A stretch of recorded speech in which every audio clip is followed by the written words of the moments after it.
Hello, hockey fans. The Minnesota Hockey Connection is on the air. We're on the air for the next half hour. I'm Kenny Gallagher along with Jerry Burrow. Jerry, 2 weeks since we taped last? Yeah. So there's a lot to cover. I think the big story during this 2-week layoff, if you will, Hockey Day Minnesota came and went. Yeah, up in Bemidji. And I think it started out the first game, it was 26 below only. It was cold. Yeah, but thank God they didn't have the wind chill. No. Now, was that on the lake? Well, it's right off the lake. So just off the shore? Yes. But it was on the body of water. Well, I don't even know if it's on a body of water. It's just right on the land, right by the lake. Okay. But the ice was real ice, and they had a Zamboni. And right. Were you there? No. Okay. I knew the weather was going to be cold. I didn't want to go up there. Oh, I've been to a couple. Yeah, the weather's going to be cold. Rapids and Badette. Yeah, you like those 45 below. You like the heated arenas. Well, Badette, when it was 45 wind chill, they had the VFW up there. No, they did it 2 years in a row there. Correct? Yes, the first two. Yeah. And then Rapids, that was windy and cold there too. Yeah. That was a good game though. On Lake Pekegama. Yeah. And next year, we already learned Minneapolis hosts it. On Parade Field. Parade Park? Yep. Yeah, that's right there by Dunwoody and the Cherry and the Spoon. What do they call it? Sculpture Park, I think. I think there's a football stadium right there. You know, that's good that it's going back to the big city and you get a feature in Minneapolis. But let's talk about Bemidji. A good game between Greenway and Bemidji at the end there, at least for Bemidji. Yeah. The Halverson boy score a hat trick. Right. So, I mean, they took it to Greenway. Boy, everyone thought Greenway's record's going to be one of the better ones this year. And they've lost double the games they won. Not good. But they had a tough schedule. But boy, wouldn't that be funny if they upset a couple people? They can. They got the players, but they haven't won games this year. You know, it's so good to see. We saw at Hockey Day Minnesota here in Duluth a couple of years ago. The crowds that turn out and the community, how they get behind this. Right. The effort that's put into this is huge by these committees and groups that put this on. Right. And it seems like it's a success every year in Bemidji. They had decent weather, other than it was real cold. But like you say, they didn't have the wind. Right. And snow can really play into it, which it didn't happen. Right. So in the second game, I think it was only 10 below. Yeah. So that was nice. It was only 10 below. They were sweating out there in the ice. Well, you know, we've played hockey outdoors and boot hockey, and once you get going, the cold doesn't affect you too much. You take your jackets off because it gets too hot. I remember taking off my gloves. Yeah. So, 20 below, you can do that. But again, a good turnout and a nice. I'm glad that you brought this because during the game they talked about George Palawa. Yeah. And George, his Bemidji. life. Yeah, George's life was cut short, a car accident. 18 years old. And I remember hearing Dean Blaze say, because at the time Dean Blaze was coaching North Dakota, and he said, I had to pull over to the side of the road. He heard it on the radio. He said, I was overcome with emotion, and I had to pull over to the side of the road. We'll never know what kind of a player George Palawa would have or could have become, but I think it's safe to say he would have been a pro. Yeah, he was a first-round pick of the Calgary Flames and big boy. And everyone thought he's one of the better high school players ever to come out of the state of Minnesota. Yeah. So it was a huge loss. I met a lot of their family and the brother that was in the car at that accident at a wedding down in Roseville a few years back. And it was the parents were there and everyone. So they had this picture and a little tribute on the front of Let's Play Hockey, January 17th, 2009. Yeah. The Gentle Giant, remembering George Palawa. I think I'm saying his name right. Yeah. Yeah. And sad, but it's good that he's being memorialized. And so Bemidji, a successful Hockey Day Minnesota. Right. Wow. And then the top-ranked team played the number 2 team. Minnetonka played Andover. And at the end, Tonka showed why they're number 1. They beat Andover 5-2. And so it was a good weekend. Plus, they went 3 days, and they had college games. They've had high school girls games. They had everything. Yeah. And I think it was Michigan Tech and Bemidji State on Friday night played outside. Then they went back into their stadium. The women? On Saturday. No, the men. Oh, they did? Yes. Okay. And so they had a lot, and the girls and ladies played up there too, outside, and it was pretty neat. I didn't hear how Bemidji State did. How did they do? The outside game, I think they beat Tech on the outside game. I forget what happened on the inside game on Saturday night. Okay. Because I was at the Wild game, and a lot of things going on. You know, it's such a great thing for our state, and you know, we embrace hockey. Obviously, we are the state of hockey, and Bemidji, a great showing, a great host. Next year, Minneapolis, 2020. But during the Hockey Day Minnesota, UMD, the Bulldogs, the men, they were out in taking on Miami of Ohio. Right. And my goodness, what a weekend for them! They swept and shut out Both games. Miami. What, 4-0, 3-0, 4-0? Yeah. And Hunter Shepard and Nick Sweeney got the Players of the Week from the NCHC. Well, So the goalie of the week and Sure. offensive player of the week. And it was nice to see Justin Richards, son of Todd Richards, get that penalty shot and score. Boy, he's playing good. Yeah, He's their top scorer right now. nice. Last year he couldn't score a goal if he tried. He's a year older. Wow. He's got the 10 goals and Yeah. about the same amount as assist. Big weekend for the Bulldogs. They keep pace with St. Cloud. And what are they, 5th in the rankings now? Yeah, and on the pairwise, they're 4. Okay. So right now, I think we should talk more pairwise because it's getting down toward the last 2 months. Well, what do you have? What are the rankings on pairwise? Okay, pairwise, let's start out. We got a tie for number 1, St. Cloud State and Massachusetts. And then number 3 would be Denver, 4, Minnesota Duluth, 5, Ohio State, 6, Quinnipiac, Northeastern number 7, Minnesota State, number 8. So that's 3 in the state right there in the top 8. That's pretty good. UMD, Denver, and Mankato. No, St. Cloud State. Or St. Cloud, right? Yeah. And Cornell, number 9. Yeah. Clarkson, number 10. Arizona State. I think they're the only independent team now. Because I think Huntsville is in the WCHA. I haven't heard Minnesota or North Dakota's name mentioned yet. North Dakota's way down at 21 and Minnesota's 24. And I don't know how Minnesota stayed in the top 24 because they went out to Michigan State and lost both games to the last place team in the Big Ten, Michigan State, 5-3. And they stayed in the top 24. I think they were 22 the week before. So they only dropped 2 spots for losing. I just don't understand this. It's mathematics. It's some mathematics I don't know. And so, yeah, you know, it's funny that they use a formula that is supposed to be pretty fair and accurate, I guess, to some degree, you might say. But, you know, being 24th in the pairwise isn't anything to get too excited about, though. No, you're not going to make the playoffs unless you have to win your tournament. So usually the top 12 teams usually get in. And then there's teams that win their tournament, and that's how they get the next four teams to get the top 16 teams for the regions. Where's Notre Dame on the list? They've gone downhill. They were number 1 at the start of the season. But remember, the Gophers and UMD both beat them both games down in Notre Dame. How do you drop out of the top 25? Lose at home pairwise? 4 games Okay. to Minnesota teams. Yeah. So I think this coach is going to recruit from Minnesota a lot more. He always says he loves the Minnesota players if he can get them. Yeah.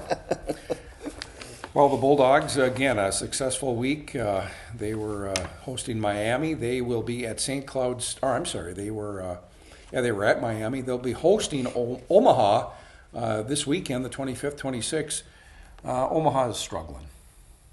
Yeah, it's a tough league though they're in. Right. You know, Denver. You know, you got UMD, St. Cloud State, top 3 out of the top 4 teams in the country are in their division. I don't see a letdown. It would be very Conference. disappointing if they lost either of those games to Omaha. Let's hope that they can Yeah, they sweep. can't look ahead.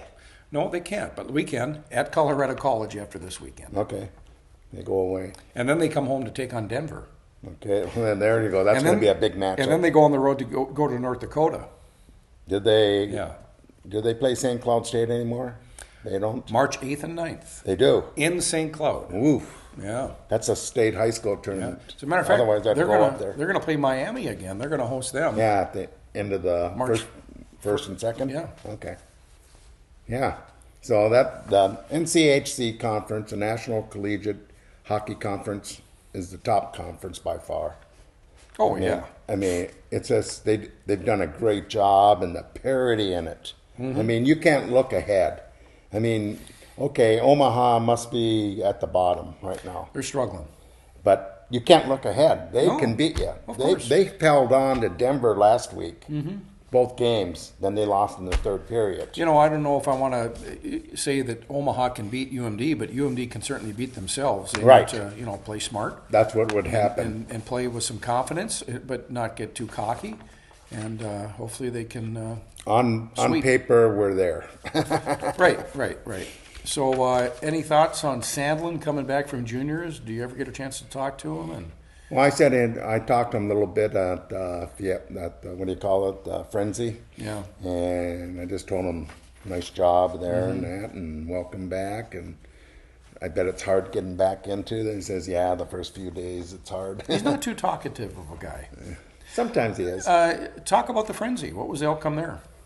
Well, that was, let's see, we had Rapids started out with 2 goals. First 2 goals right away in the first period, and East came back and really took over the game, and I think it was 5-2 or 5-3. 6-3. What was it? 6-3? Okay. And then the first game, it was no contest.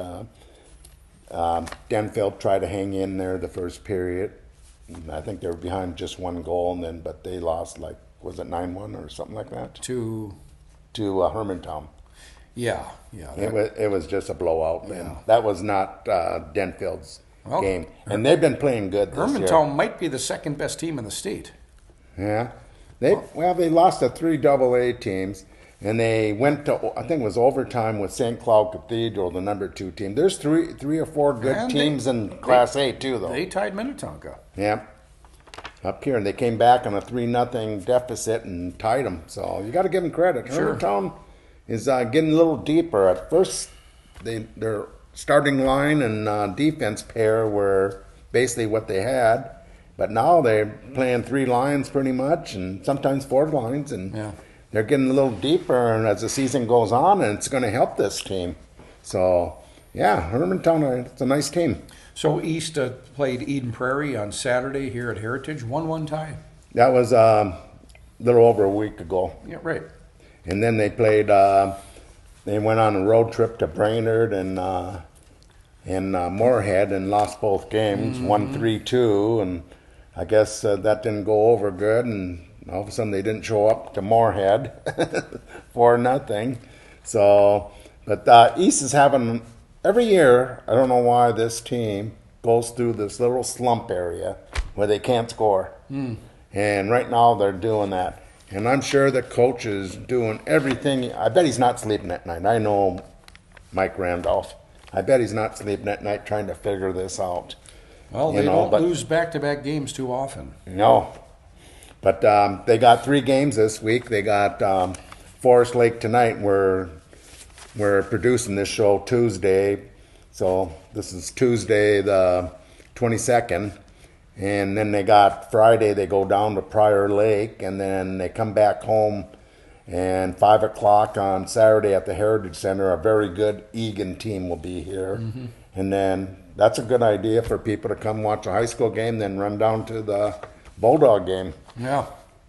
Or go out to Cloquet and see the Wilderness play. They got Bismarck coming in. Okay.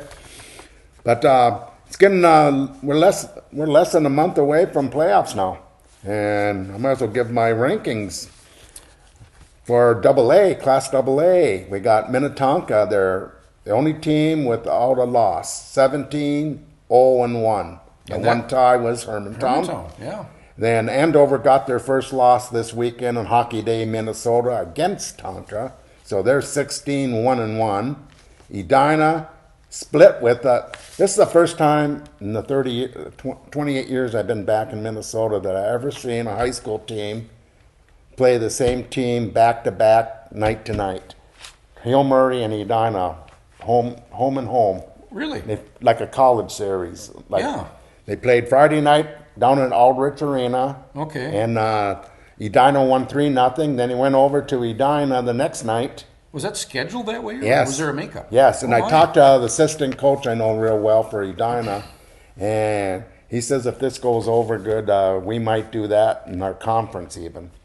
Start okay. doing that in our conference. That's different. I like it though, because it shows what these adjustments some of these coaches do, and you see how good the coaches they are. So it just goes to show you, Hill Murray has a good coach. They both have good coaches. Giles for Edina and that, but these are two really good coaches. So number 4, Blaine, 10-2-2. Number 5, White Bear Lake, 14-2-1. I saw them on Saturday, and they beat a Cretan team that in the beginning of the year I had them in the top 10, but they played a pretty good game, Cretan, on Saturday, but it was 2-1 at the end. All right. And then Maple Grove is my dark horse team this year, and they're 12-3-1. They're number 6. St. Thomas Academy, they're 13-3-1, number 7. Eden Prairie, 10-5-2, 8. Duluth East, 10-5-2, number 9. Rosal, 12-2-1, number 10. And a couple teams I'm really keeping an eye on teams to watch are Benel. They're playing really good, and that's a very young team. Egan, Hill Murray, who beat Edina, split with them this last weekend. Moorhead, that beat Duluth East 4-0. Moorhead has Rosal tonight, so that's a big matchup in Section 8. And then Rosemont. So Roseau just 2 losses. right, but a lot of it to do with their schedule. They got a lot easier schedule than anyone else, so they're not going to move. No matter what they do, they're not going to move up on the rankings even if they win all the rest of the games, because their schedule's pretty like the pairwise. They're not playing top teams. Are they playing AA teams? Some like Moorhead, Bemidji, St. Michael, Albertville. So there's a few. Okay. But over in Class A, we got Hermantown 12-3-1, St. Cloud Cathedral 16-1, East Grand Forks number 3 13-4, Montemita 13-2-1. These 4 teams, I think, one of these teams is going to win the state tournament. Number 5, Alexandra 12-4. Number 6, Thief River Falls 11-4-2. Number 7, Sartell St. Stephen 12-4. Number 8, Tortina Grace. That's the last time you'll see them in Class A because they're moving up to AA next year. Okay. So they're 12-5. Orono, who won the state tournament, number 9 at 10-6, and number 10, Mount Westonka. Where's Marshall? Marshall's in AA, and they're not at 500, and they're not in teams to watch. Marshall is AA? Yeah, they've been AA for 4 No. years. Marshall, Minnesota. Oh, Marshall. They're a team to watch. Yeah. The only reason they're not in the top 10, their schedule. They got a kid that has double the points as anyone else. But if Worth was on that team, he'd have 100 points right now. I think that kid you're referencing, I think his name is Plant. Mason Cruz or Plant, maybe it is. P-L-A-N-T-E. Yeah. So It's just a schedule, weak teams. watch out for Marshall. I think they're the Tigers. Ooh, yeah. Look out. And Schwan, ice cream. We've got that southwestern Rock County stuff. Pizza and ice cream. There Marshall. you go. You had Laverne making things happen. Now Marshall. they've gone downhill, Laverne. Well, That Marshall's- coach moved up to St. Cloud Cathedral, so it must be the coach. He's doing pretty good up there at St. Cloud Cathedral. Have they played East yet? Who? St. Cloud? No, In the regular season? East won't play A teams. Hermantown. Yeah, St. Cloud lost 2-1. That's their only loss. Okay. 2-1 overtime. All right. So I'm not going to say, and these are 4 good teams. Yeah. So on the top 4. All right. So what's on the docket for this weekend then? High school. You've got Duluth East will be they'll be hosting Egan. at 5 o'clock at Heritage. Right. They got Forest Lake tonight. Yep. They got Prior Lake at Prior Lake on Friday night. And then they got, like you said, Egan Saturday late afternoon. Duluth Denfeld has stumbled a little bit. They will play at Heritage. They will host, or rather they will be at War Road this weekend. They've got a Friday, Saturday schedule at Thief River Falls and then at Okay, War they Road. do that road trip. Yeah. Yeah. That's going to be a tough games for them. Yeah. So they'll show who they are. What about that overtime with Duluth East and Denfeld? There was a possibility they could have beaten East in that Oh, game, yeah.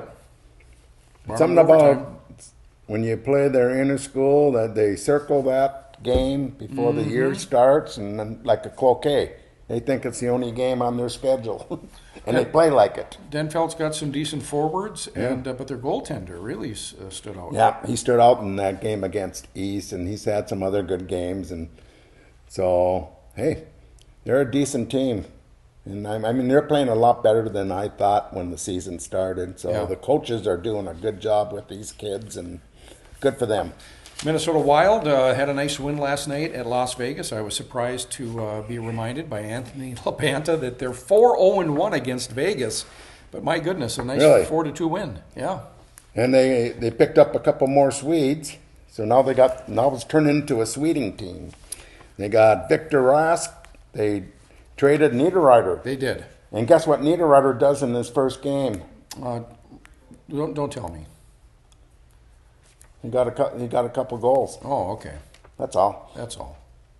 Isn't All that right. funny how that works? Yeah. He doesn't score for 15 games, and now he goes over there and scores 2 goals. Well, I wasn't very happy when I heard the trade. I was a big fan of Cal Clutterbuck when that trade with the Islanders went down. And, I just... I think that's where we got Niederreiter. Yeah, he was a fan favorite, Cal. But Cal never did much in New York, though. Well, he was a Minnesota So it turned Wild. out. Yeah. I don't care what he's done there. I wasn't happy with the trade, and now we have neither. So we got another Swede, Pontus Aberg. We got him from Anaheim, Yeah. and we gave Justin Clues. They never gave Justin Clues, a Lakeville South boy, a chance. Well, he he played didn't- for the Gophers. He never had a chance. Look at what happened with Tuck. Tuck, goes to Las Vegas, and he's one of their top guys. He had a goal Right. yesterday, and I'm not happy with that trade of No. Justin. Yeah. Let him play. We'll see what he's got. We'll see what the new GM, see what he's doing. Oh, that's what he did. And we'll see what's going on here. So, and they miss Dumba on the power play. I noticed that And big time. He doesn't even know when he's going to be skating again, let Right. alone return. I don't think he'll return this year. Probably not. The NHL will take a break after, the Wild play a game Wednesday at Colorado, 8:30 start, and then the All-Star break in San Jose. The Wild play next at Dallas Friday, December 1st, and then they'll be home to take on the Blackhawks Saturday the 2nd at 7 o'clock. That, by the way, is an NBC game on Saturday the 2nd. So. Right. All-Star game in San Jose. Devin Dubnyk is going to be. He's gonna gonna be go? there. How about Zach? Have you heard? Is Zach going to go? I don't know. All right. I think they should rest him. Call him Yeah. sick. Yeah. There you go. There you go. Doesn't seem like the All-Star game is that big of a deal anymore, is it? Some of the stuff they do is kind of foolish. They've tinkered with the formats. I don't know what the format is this year. They have the World versus whatever it was, and they try to be funny with it and silly and a little creative. Just play hockey. I don't think Just people let West versus set their East. alarms to wake up to watch the game. I want to see the West win. I want to see the East lose. And, back in the day, it was great because you had Gretzky versus Lemieux, and, Right. the games were 11-10 and stuff like that. But Right. just let West versus East play. But I don't know. I don't even know what the format is. Yeah, neither do I. And that's what they do. They dink around with it year after year or so. Yeah, it's in San Jose. I'm going to tell you, Jerry, I'm not a fan of this 3-on-3 hockey. The more and more You've been saying that for a long the more and more years I now. watch it, it's not hockey. And some people can say, well, it's exciting, it's better, and yes, it is hockey. Well, if that's hockey, then one-on-one is hockey. And you're not gonna play one-on-one. No, I was thinking they're not going to change it because of what you feel. No, I know. I think the Wild, anytime they go into overtime, when it goes to the 3-on-3, they should put Stalock out there because he's like an extra forward. He can get that puck and pass it up. I agree. And because it's so open in that, and that's what they use that to come back in and then change two players, you know. Mm-hmm. I mean, they have to work on this now. It's a different style you have to learn. The Wild, I don't know what their overall record is in overtime. It's not good. I would think that they've got a losing overtime record, and that's something they really need to work And at. shootouts, they're not good, usually. No, I think they had their first shootout win of the season. Yeah, I was there. It was the other night. Who was it against? Was it L.A. maybe? Yes, it was. Yeah. Yes, it was. Their first shootout win of the season. Coonan was doing good in practice. All of a sudden, he's in front of 19,000, and he just got nervous and can tell. And then Parisi throws it 5 feet over the net. Yeah. But the Wild, they're winning the games that they probably you wouldn't expect them to win, and they're losing the games that you expect them to win. Right. This team is Jekyll and Hyde, man. Yeah, Columbus is a good team. They got some big boys on that So again, team. the Wild had a nice win at Vegas on Monday night. They'll host, or rather be at Colorado this Wednesday, the 23rd, and then we won't see them again till after the All-Star game on February 1st. Yeah. At Dallas. Is that the first game? Then the next day we get them back here. Chicago, yeah. Yeah. Well, we've come to the end of the program, Jer. Final thoughts? I think we're in mainstream of the hockey season now, Yeah. and high school is going right to the end. We got 3 more weeks, and then the weekend they have the play-in games, and then week after playoffs start for all the sections. And this is my best time of the year, and I'm getting a little exciting right now. What happened to the St. Scholastica Saints? The blades fell off their skates. They lost 2 games to Northland. They lost at Finlandia. Isn't that about 6 losses in a row? And they now? lost to Milwaukee School of Engineering. This team is struggling. They've gone into a terrible down spiral. Not the thing to do, but hopefully they can win some games here at the end of the season.